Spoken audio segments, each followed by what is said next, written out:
était à l'époque journaliste au magazine Starfix, et dans ce magazine-là, il a beaucoup défendu le cinéma qu'on adore, bien avant que d'autres le défendent. Donc c'est quelqu'un qui a été précurseur sur beaucoup de réalisateurs comme Argento, comme Zulawski par exemple. Et c'est, pour le connaître, c'est quelqu'un qui a une connaissance hallucinante dans ce cinéma-là, qui peut vous en parler avec passion pendant des heures. Donc lui confier les rênes d'un ciné-club, c'était quasiment évident, et je me réjouis de vous l'avoir à côté de moi aujourd'hui pour qu'il présente ce film. Et je vous appelle très fort Nicolas Boukrieff.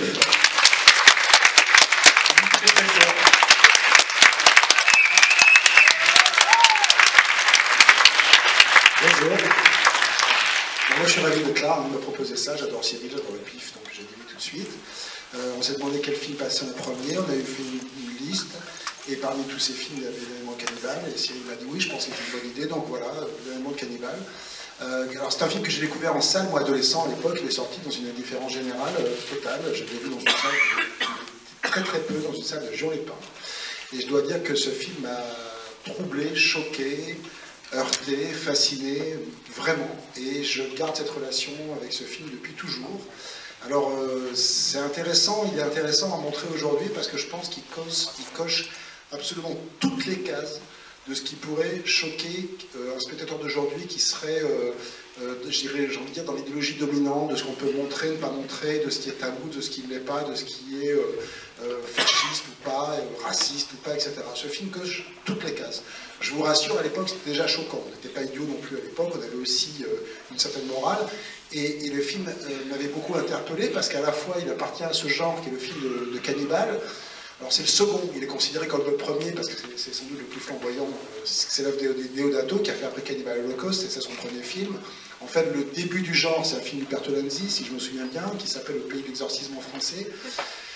Mais c'est vraiment ce film-là qui marque le début de ce sous-genre du cinéma italien d'exploitation qui est le film de cannibale, qui est un mélange entre le film de zombies, on va dire, puisque ce sont des cannibales, et le Mondo, qui était ce documentaire, ces vrais faux documentaires italiens un peu crapoteux. Ce film contient des séquences d'une poésie absolue, à mes yeux, certaines, des grands moments de cinéma, comme seuls les films de jungle peuvent les donner. C'est-à-dire que les films de jungle, c'est un peu comme les films de sous-marins, c'est majoritairement très bon. On va savoir pourquoi. C'est-à-dire que si on prend Apocalypto, Sorcerer, Aguirre, Fitzcarraldo, les metteurs en scène qui partent dans la jungle au risque de leur vie, hein, il faut bien le dire, on ramène souvent des images assez uniques. C'est le cas de ce film-là, donc je suis là avec vous pour en parler et puis voir comment vous réagirez. Qui n'a jamais vu le film dans la salle?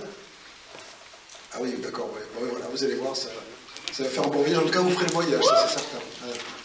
Allez, tout à l'heure. Merci à vous et tout à l'heure. Satisfait. Souffrance animale, sexualité un peu déviante avec des enfants nus, enfin le film, c'est un film qui serait inconcevable aujourd'hui, je pense. Même 10 ans en arrière, je pense. Même 10 ans en arrière de maintenant. Oui, d'ailleurs, le film à l'époque avait fait scandale, il n'est pas sorti, après il a fait Cannibal Holocaust qui a refait scandale aussi, donc c'était pas non plus. Oui, il ne faut pas croire qu'à l'époque ça sortait comme ça, sans problème. Il y a un micro qui circule au premier étage comme d'habitude, on en a un en bas. Est-ce que certains ont des choses à dire? Peut-être que certains ne sont peut-être pas habitués. C'est peut-être leur premier film de cannibale, il en faut toujours en premier, donc... C'est pas le... Oui, c'est pas le... Non, mais peut-être que certains, c'est leur premier. Eric Roth, il a rendu un hommage à ce sous-genre, parce que c'est un sous-genre, il y a quoi, une quinzaine de films maximum hein, qui comportent ce genre.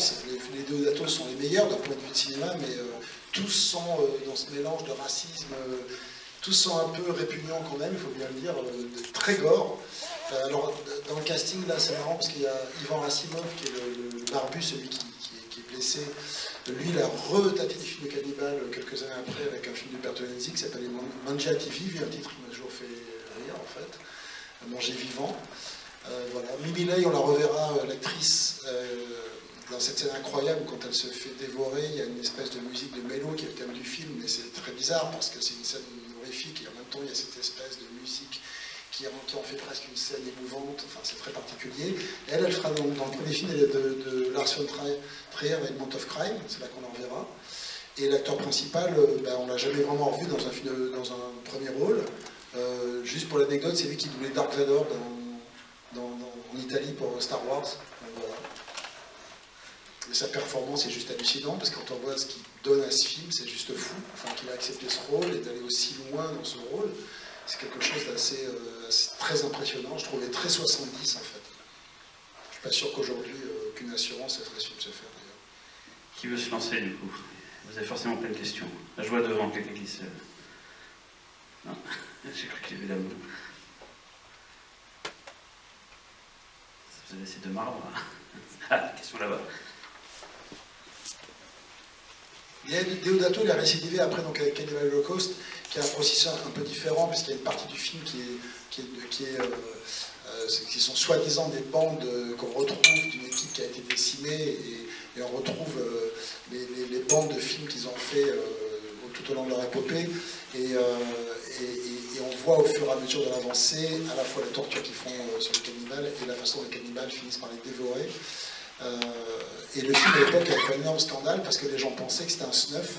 Donc il y avait eu une énorme polémique en Italie sur le fait que ce soit un snuff. Il y a eu un procès, ils ont dû faire venir les acteurs du film, y compris, je crois, les indigènes, pour montrer que personne n'avait été martyrisé ni dévoré pendant le tournage de ce film. Mais bon, c'était particulier le contexte. J'aurais voulu savoir des renseignements sur le lieu de tournage. Non, ça, je ne suis pas assez informé là-dessus. Il y a assez peu d'infos sur le film, en fait. Je crois qu'il y a un livre qui existe sur les films de cannibales, mais que je n'ai pas lu. Donc, je ne suis pas très expert sur le lieu de tournage, la façon dont le film a été fait. Quand je le regarde, j'ai du mal à imaginer, il y a certains films comme ça, j'ai du mal à imaginer l'équipe de caméra, quand ils sont dans cette grotte incroyable avec tous ces indigènes qui, eux, sont des locaux, hein, ça c'est réel. J'ai du mal à imaginer un camp de base à 30 mètres avec une caméra, une équipe, un chef-op, des éclairages. C'est un film, c'est un peu comme le Aguirre, la couleur de Dieu d'Herzog. J'ai l'impression que l'équipe devait être très réduite, je pense, pour arriver à avoir ce rendu aussi réaliste, aussi cru, aussi direct. Je ne pense pas que l'équipe devait être pléthorique, en fait. Mais j'ai pas beaucoup d'informations sur le tournage, je ne peux pas beaucoup vous aider là-dessus. J'ai une question en mezzanine. Oui, bonsoir. Moi, j'avais une question par rapport au fait qu'on essaye un peu de nous faire croire que c'était tiré d'une histoire vraie. Mais en fait, la question plus générale par rapport au rapport à la réalité, au mensonge, est-ce que le spectateur est dupe ou pas de ce type de film? Et voilà. Alors, c'est pour ça que je parlais du Mondo, en fait, parce que le Mondo, c'était un type de documentaire qui était fait de plusieurs séquences. Il y en a eu beaucoup dans les années 60 et 70, et c'était un mélange de séquences qui parfois étaient réalistes et parfois totalement bidonnées, et notamment un où on voit soi-disant un touriste se faire manger par un lion dans un truc. Et à l'époque, ces films-là sortaient comme des films vrais, comme des films réalistes. Et il faut supposer que, parce que c'est des films qui cartonnaient surtout en Italie. Mais bon, Mondo Cale, le tout premier de Jacopetti, a été en sélection officielle au Festival de Cannes, par exemple. Tout ça se mélangeait à l'époque. Ce mélange de happening qu'on peut voir ici avec cet acteur qui donne tout, d'exploitation, c'était beaucoup moins séparé qu'aujourd'hui, je pense. Mais donc, en tout cas, les mondos, ce qu'on a appelé les mondos plus tard, étaient des films qui prétendaient être vrais, alors qu'une grande partie bidonnait. Mais ça ne les empêchait pas aussi d'aller filmer des fois des tribus africaines dans leur rite un peu primitif. Et là, c'était des vraies images. C'était comme du champ rouge déviant. Donc là, je pense que c'est la même chose. Quand ils mettent au début cette histoire est vraie, on ne saura jamais rien. Je ne pense pas que ce soit vrai spécialement. Mais cela dit, il fait la même chose, Herzog, dans son Aguirre. Pourtant, Herzog est un cinéaste artiste, un immense cinéaste d'ailleurs. Mais au début d'Herzog, de Aguirre, il y a marqué « Ce film est tiré des parchemins retrouvés, des conquistadors, de tels conquistadors ». Mais comme à la fin de Aguirre, il meurt au fin fond de la jungle, je ne vois pas comment on a pu retrouver leurs parchemins. Donc c'est aussi une arnaque, un peu exploitation qu'a pu faire Herzog. Donc je ne crois pas du tout qu'il y ait du vrai là-dedans. On ne sait pas jusqu'où c'est vrai. Bon, après quand il massacre un crocodile, là c'est vrai, ouais, c'est clair. Mais je crois que c'est un mélange de tout ça, quoi. Je pense. Mais le public de l'époque, jusqu'où le public de l'époque était dupe, je pense que ça devait dépendre de son degré je vais presque envie de dire de connaissance et de culture, parce qu'on parle d'une époque où il n'y avait qu'une chaîne, par exemple, ou 2 chaînes de télé. En noir et blanc, enfin je veux dire, où la couleur commençait à peine. Donc il n'y avait pas la surinformation qu'il y a aujourd'hui, donc je pense qu'il y avait un public qui pouvait être peut-être plus naïf et croire vraiment tout cela pour argent comptant, quoi. Il y a une question en bas. D'où l'exploitation des stock shots aussi. Aujourd'hui tout le monde voit des stock shots de crocodiles, d'alligators qui rentrent dans l'eau, crocodiles je confonds toujours, qui rentrent dans le fleuve, on voit très bien que ce n'est pas raccord. Je ne sais pas jusqu'à l'époque, tous les publics n'étaient pas... C'est pas un public qui était dupe de ça, qui pensait que tout était réel. Il y a une question ici. Je vais un peu reprendre ce que vous venez de dire, mais justement, concernant les animaux, personne ne se rendait compte que tous les massacres d'animaux, c'était plutôt réel. Il n'y a pas eu des associations à l'époque qui ont... Parce que tout le monde s'inquiète pour les humains, mais là, il y a des vrais massacres d'animaux. Ah, clairement. Et, non, mais il y a eu quelques polémiques là-dessus. Alors, Deodato, après, à la fin de sa vie, disait non, non, mais c'est pas vrai, c'est que des images d'archives, mais le crocodile, c'est pas une image d'archive, le serpent, c'est pas une image d'archive. Donc, non, non, c'est clair que c'est pour ça que je dis que ce film serait infaisable aujourd'hui. Et c'est ça qui, moi, personnellement, me trouble dans ce film. C'est un film qui me gêne, qui me choque, que je trouve assez malsain, que je trouve finalement assez fasciste, hein, j'ai toujours pensé ça, parce que c'est quand même un film qui dit la loi du plus fort, il n'y a que ça qui règne dans ce monde, nous sommes tous des prédateurs. Enfin, le fond du film, comme d'ailleurs dans Le Mondo, n'est pas très net, profondément raciste, et en même temps, il y a des moments où ce film m'éblouit par la poésie de cinéma qu'il y a dedans. Quand ils arrivent sous la pluie dans cette espèce de grotte, avec les éclairages en contre, sur des éclairs sur la forêt, je trouve ça sublime. Quand ils le font voler dans le ciel, dans cette espèce de grotte qu'ils essaient de le faire voler, avec tous ces indigènes nus, comme ça, je trouve ça sublime. Et c'est malgré moi presque. Et c'est pour ça que je trouve ce film passionnant, surtout dans l'époque où nous vivons aujourd'hui. Il y a beaucoup de cette culture, beaucoup d'idéologies qui voudraient gouverner sur tout le cinéma, mais qu'est-ce qu'on fait quand un film nous trouble esthétiquement, nous plaît esthétiquement par instant, alors qu'il choque notre morale en permanence, qui est le cas de ce film. Voilà. Donc les massacres d'animaux font partie des choses qui me choquent profondément dans ce film. Il y a une question en bas. Bonjour. Déjà, moi j'avais une question par rapport à combien d'années entre Ultimo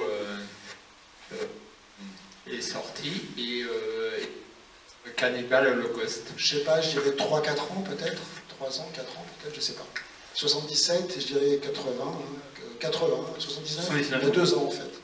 Et ils ont lancé le genre, après il y en a eu plusieurs et la plupart sont moins bons. Il y en a sympa, Objectiveville est sympa. Après il y a aussi, qui est très drôle, c'est Zombie Holocaust qui est Cannibal contre Zombie.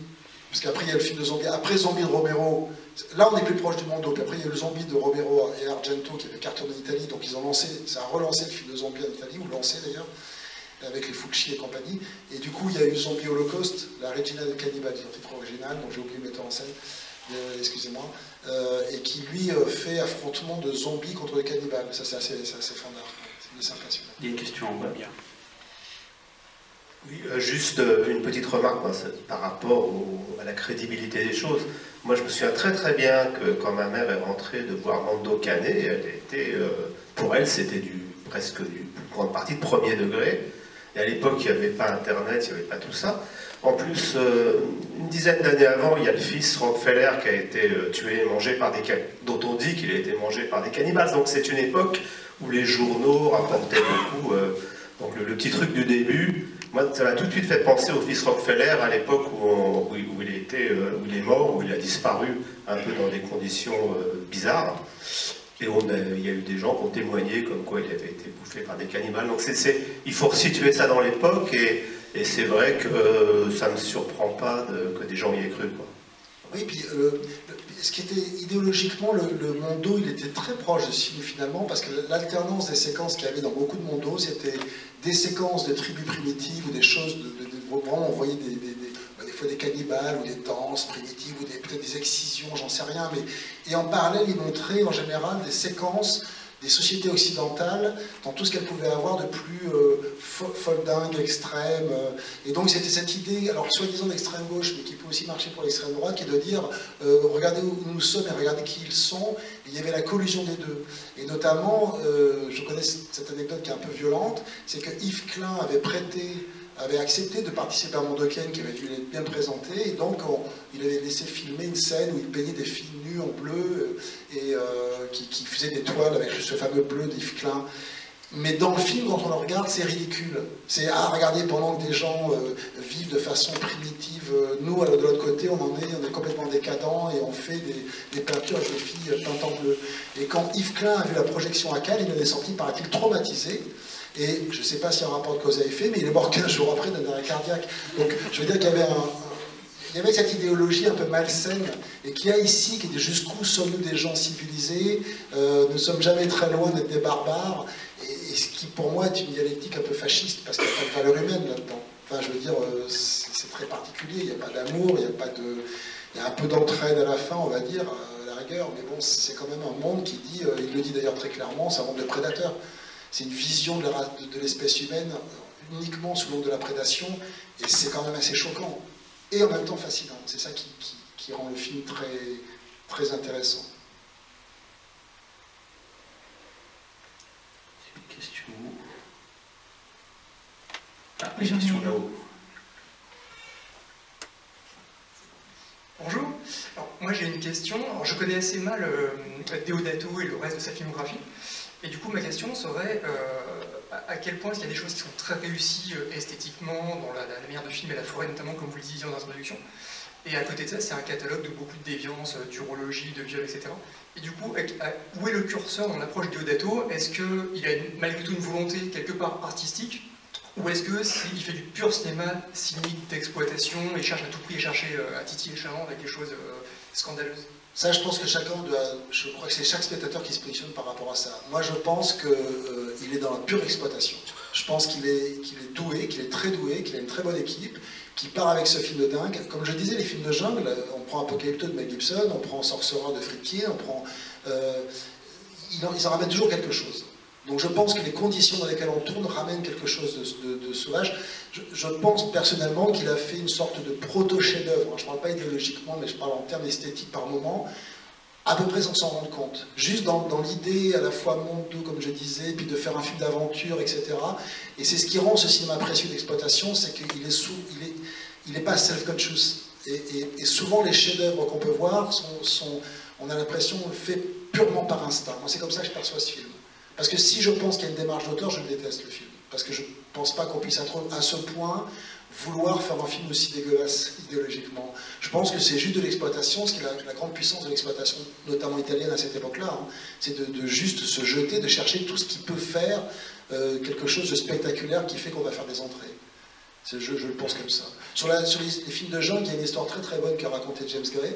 C'est que quand il est parti pour faire le Steve T of Z, il a appelé Coppola pour lui dire, toi qui as fait Apocalypse Now, donne-moi des conseils, parce que je vais partir dans la jungle, je sais que c'est compliqué, qu'est-ce que tu as un conseil à me donner?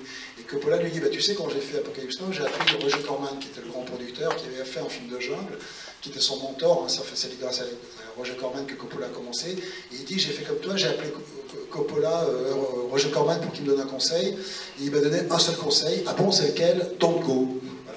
Donc, et je pense que dans le tournage de ce film, ils ont dû en chier énormément quand on voit ces acteurs à moitié nus ou totalement nus en train de marcher dans la jungle, dans des rivières boueuses. Je ne suis pas sûr qu'il y avait tout le système de sécurité qu'il y aurait aujourd'hui, hein, je pense.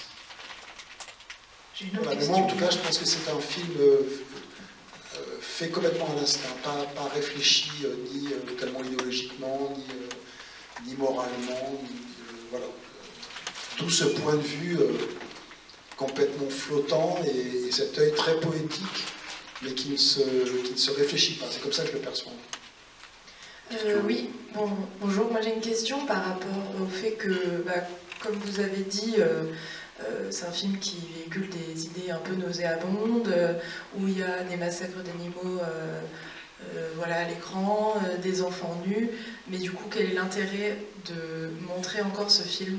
Enfin, c'est une question un peu provocatrice, mais du coup quel est précisément pour la question qu'il pose, qui est, soit on dit bah, c'est un navet, ça ne m'intéresse pas, mais soit on dit je vois des choses qui m'étonnent, qui me choquent esthétiquement, qui m'intéressent esthétiquement ou qui me plaisent esthétiquement. Il y a des choses, il y a beaucoup d'images dans ce film qui me plaisent esthétiquement. Et donc justement, il pose le débat, comme il y a un gros débat idéologique aujourd'hui, et que moi, personnellement, je pense que quand l'idéologie veut écraser l'art, ça ne marche jamais. C'est-à-dire qu'il n'y a que les pays fascistes qui ont essayé de faire ça, ou les pays staliniens. Et donc, j'aime bien proposer ce film à voir, parce que soit vous vous dites, je trouve ça nul, basta, voilà, il faut le problème régler, soit vous dites, c'est quand même particulier, c'est comme Le Salaud de Pasolini, comme certains films comme ça, d'ailleurs Gaspard Noé passe son temps à jouer avec ça, c'est jusqu'où l'idéologie peut être au-dessus de l'art, ou l'inverse. Et c'est pour ça que c'est un peu de la provocation, la question je ne la trouve pas provocatrice, je la trouve très légitime, parce que c'est de ma part un peu de provocation de montrer un film comme ça aujourd'hui. Parce que je ne suis d'accord avec rien des images que montre ce film d'un point de vue idéologique, mais je suis très souvent admiratif de son esthétique. Donc je trouve que c'est exactement le débat intéressant à avoir aujourd'hui, c'est-à-dire jusqu'où on fait passer l'idéologie avant l'art, ou jusqu'où l'art doit être hors de l'idéologie. Ce qui n'empêche pas d'avoir un point de vue moral, que j'ai moi sur ce film, des discussions morales et de trouver des choses totalement rejetables d'un point de vue moral, mais d'être fasciné par l'esthétique. C'est ça que le film, je trouve intéressant à poser comme débat. Il y a une question en bas. Alors, un petit zeste d'amour dans ce monde de prédateur absolu, quand la fille lui prépare son festin, après qu'elle eût été,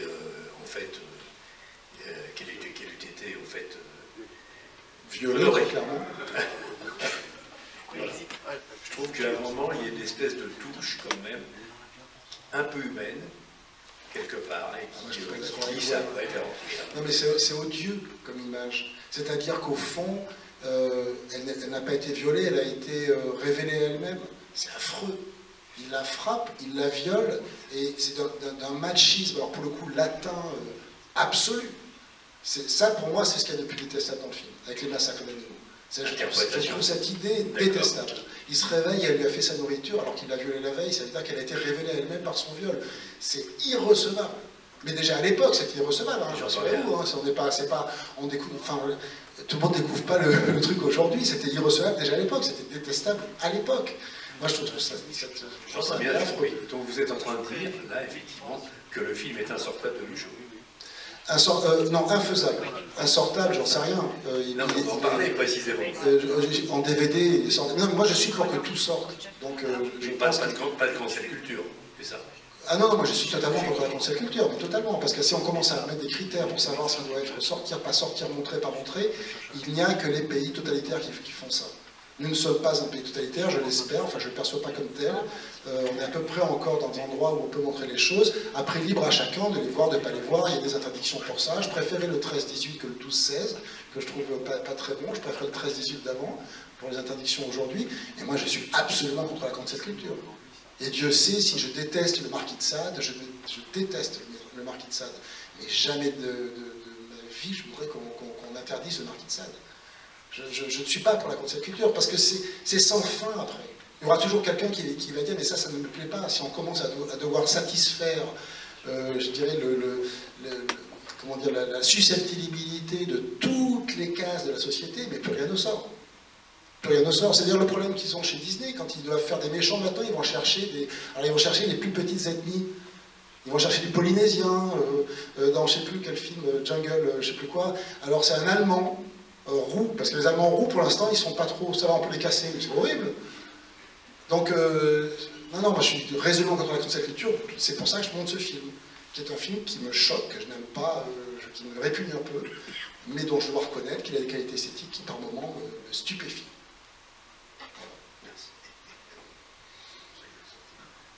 C'était le distributeur du film d'ailleurs qui posait la question.